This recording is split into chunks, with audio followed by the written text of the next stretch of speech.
our BenQ Ambassador Art Suwansang here with us at the University of Laverne. Hi Art, can you introduce yourself?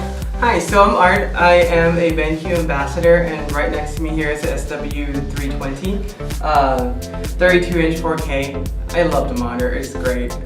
Right now I have some of my pictures from my recent trip to Iceland, just kind of slideshowing through.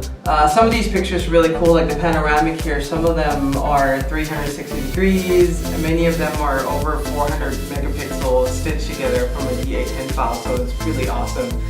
A lot of really cool tech that goes into the pictures and also the monitor itself too. So anyway, like I said, I'm a BenQ Ambassador. I'm also a ex-Wright Colorati, so I deal a lot with color applications, how to get the proper color, how to get the right color on different things I consult from photographers.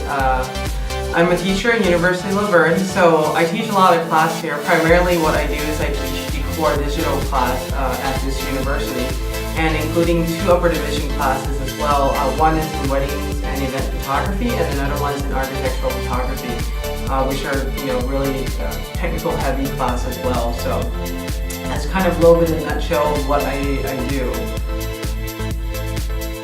What had inspired you to make you want to become a photographer? It was a photography class at Cal Poly. It was a class with one of my great friend and mentor, Dr. Wayne Rowe, and it was a photography appreciation class. And it was my first photography class at a university level.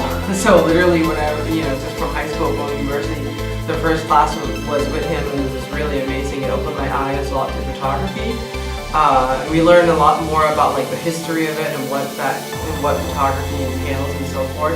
And then from there I took more black and white photography class, and after that was pretty much it. I mean, I was putting money into camera lenses. I was going to the pro lab on a weekly basis, driving there. So it was that's kind of the start of the whole thing.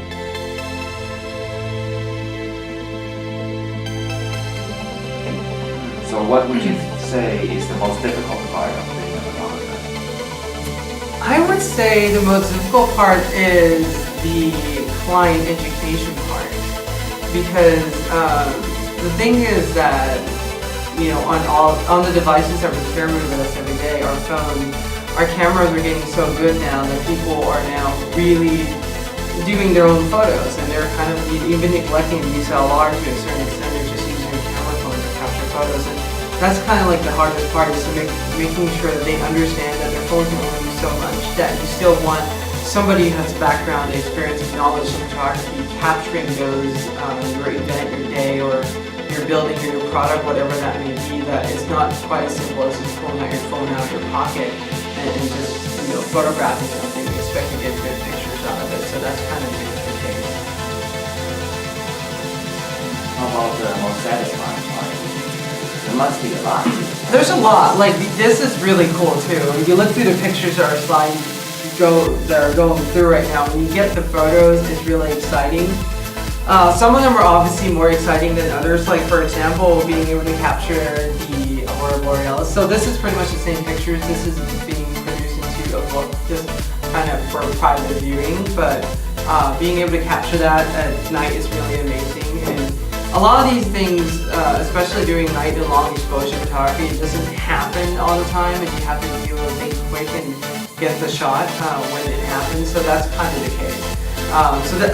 Those are one proud moments. For example, getting great pictures for a client with great lighting for my wedding couples and everything. Those are great moments. And probably one of the other really cool moments too is that when you see hotels, I shoot for a lot of hotel chains like Hilton, the IHG group, which is Holiday Inn, Crown Plaza.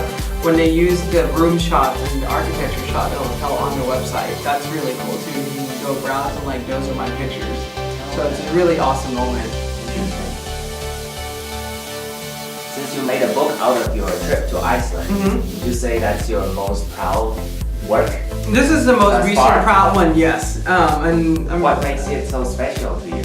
I just love the photos. I think the photos are really, really great from here, and it was a great memorable trip. Also, it was actually this is kind of like the first time I'm telling the world this, really. It was also my honeymoon as well that we took the trip on because I recently got married. So anyway, congratulations. Not a lot of people know about that yet, so this is kind of like the first time. So it's like your honeymoon trip. Yes. So But just to Iceland? just or to other Iceland. Just to Iceland. We Okay. spent about 9 days there. So.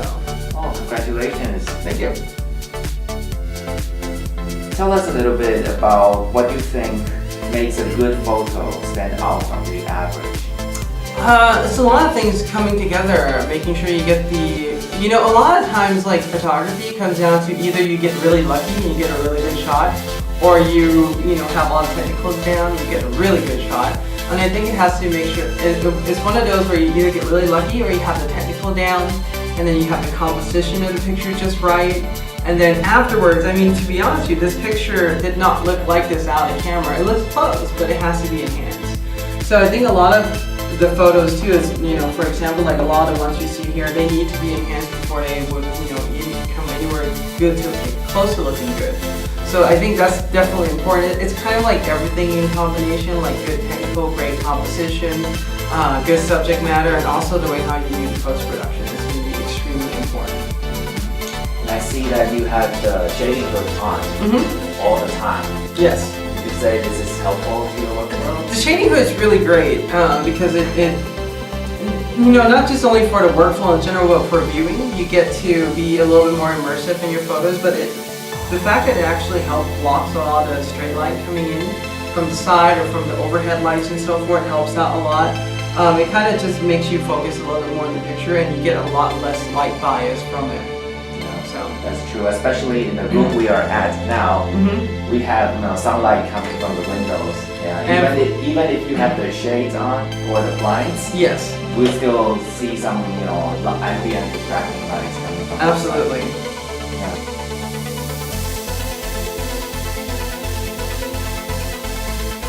So what would you say is the influence of digital technology on your photography? Like you can talk about some of the gears or digital tools that you use. With digital, the influence on my photography is, well, let me put it this way. I'm a really techie person, so seeing what digital can do, I'm much less inclined to go back to film. And part of the reason why is because I can do much more with digital than I could ever do with film in general. For example, being able to do a nighttime shot like this. I mean, a shot like this was taken at 6400 ISO in order to get the shot, and this was like f2.8 at 30th of a second. So this is already pushing the boundaries of any kind of camera in general, and film can't do that really well. Another thing that I don't have showing here is I like to do a lot of my couples or fashion shoot at night in downtown LA or in different areas with a good urban city with good lighting. And a lot of times what I do with those is I just go out there and I just shoot 32 6400 ISO straight out of the camera, no lighting whatsoever. And I can't really do that with film. I can still get really sharp focus, really great looking photos from it. So digital has enabled me to be able to be more creative and do a lot more with my photography, and than I would have been able to do with film. So how about let's conclude with you talking about some of the tips in choosing a suitable monitor for your use. Okay. And we can also, of course, take the SW320 from BenQ as a reference, since we have the monitor sitting right here. Absolutely. So the BenQ SW line, run to buy it, don't walk, it's great. I believe in a product. Here's the case. The people that knows me well enough will know that I don't endorse or stand behind a product even though the deal might be great or whatever that may be if I don't believe in the product. And there's a group of my close friends that understands that really well, so when I endorse something, it's not done lightly, it's actually done wholeheartedly. BenQ has been doing a lot in terms of innovation in the hardware calibrated display landscape. The SW series has been an awesome series. So far there's two out, the SW2700 PT being one of them, which I have 3 of those running in my studio right now. And then I also have this one, the SW320 320, which is a 32-inch 4K display. If you have looked at my YouTube review of this monitor, the experience is immersive. I haven't done a follow-up video yet in terms of how to kind of configure it and how to use it creatively, but for instance, if you're familiar with Apple line of product, everything is on a Retina display now, and the amazing thing about this monitor is I'm running it, it's hooked up to my Apple, but I'm running it at a scale resolution, so it's like having a Retina display, on a BenQ monitor, which is really amazing. The color consistency, the color production is really great. And the one thing that you can't deny about BenQ is this. I think that BenQ have it, they're 98%, like, in terms of like, compared to like the more expensive brand like ISO and NEC, BenQ is like 98% of that at a third of the price. You can't beat that. And I mean, regarding color consistency, I mean, to be honest with you, these are the best that I've ever seen. So there's going to be different reviews out there that I have seen before.